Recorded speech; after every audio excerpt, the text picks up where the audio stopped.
I've known this guy for quite some time. Our children used to go to school together. That's how long it's been since I've known him, and I love his work. Phenomenal stuff from this man. He's in AP Bio, by the way, right here on Peacock. We can also mention that amongst many items, including his live virtual comedy show, Patton Oswalt Arm's Length. Patton Oswalt here on the show. How you been, Patton? I'm doing great. Rich, how you doing, man? I'm doing fine. Did we ever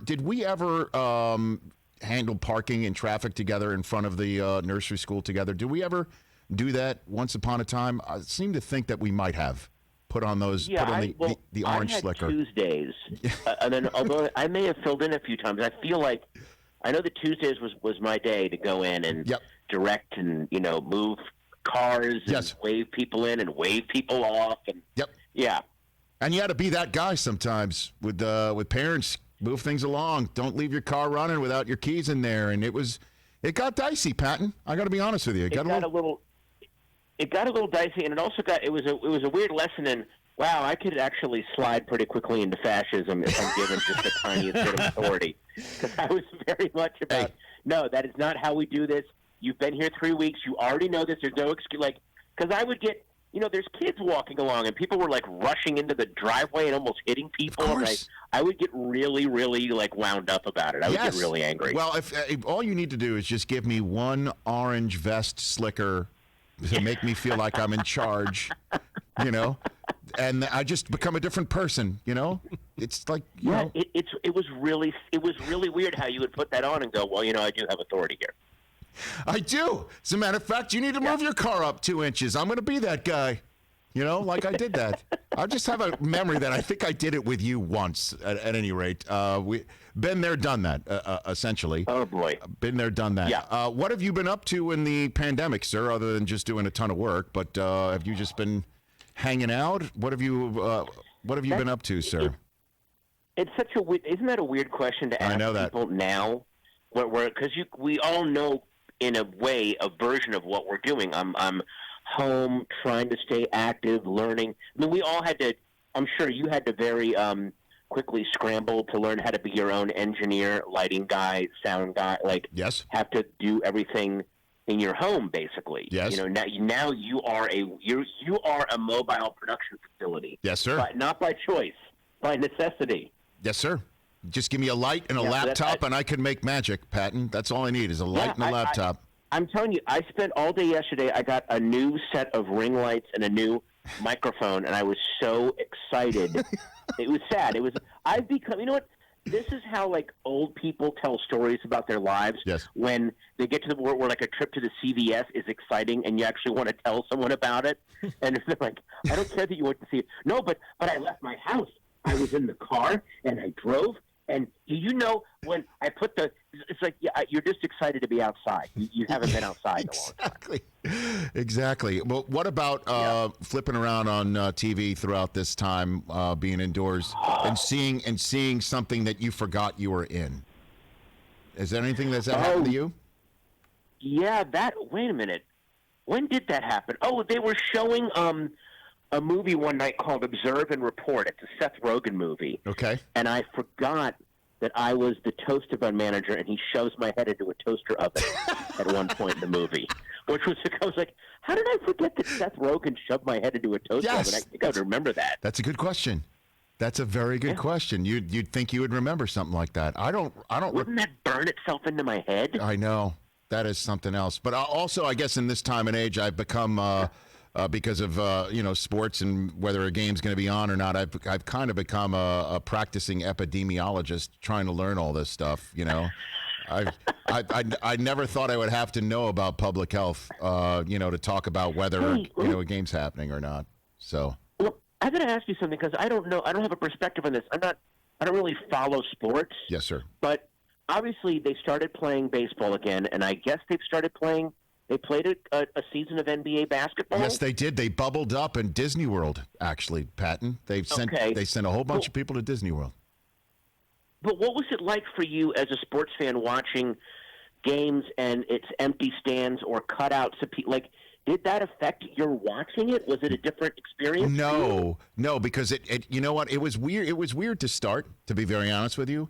It was a little bit. It was a little weird to start, But once you realize that the athletes themselves were treating it with the professionalism and the competitive value that was normal, that I lost myself. I didn't think about it. I really didn't think about it. It was just, I was just thrilled to have it again.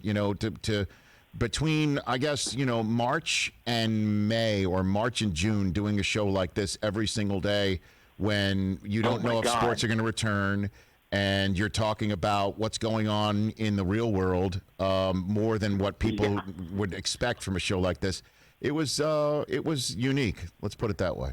It also must have felt weird because you're like, hey, guys, I'm sorry if you're tuning in. I know I'm supposed to be your escape from the real world, That's right. but none of us can escape it right now, so I kind of have to talk about it. Right. I wish I could give you some – I wish we could argue about this new running back that everyone thinks is overrated, and I can take calls and we could scream at each other, but that's just not happening. I'm going to try my best. Right? I don't know what to do. What do we do? That was accurate, except for the part about the screaming. I like to just have normal, nuanced conversation, Patton. You know what I mean? Like, I'd like to just, nice. You know what I mean? Like, at least that's the way I could at least put my head on the pillow at night. Although there are some other people in my industry that would think differently. I don't know. So, you know what show I discovered during this? And I'm late to this show, by the way. I discovered it 2 weeks ago. What's that? Blew through it. Is that show on Apple TV called Ted Lasso? Oh God, how great is that with Sudeikis, right?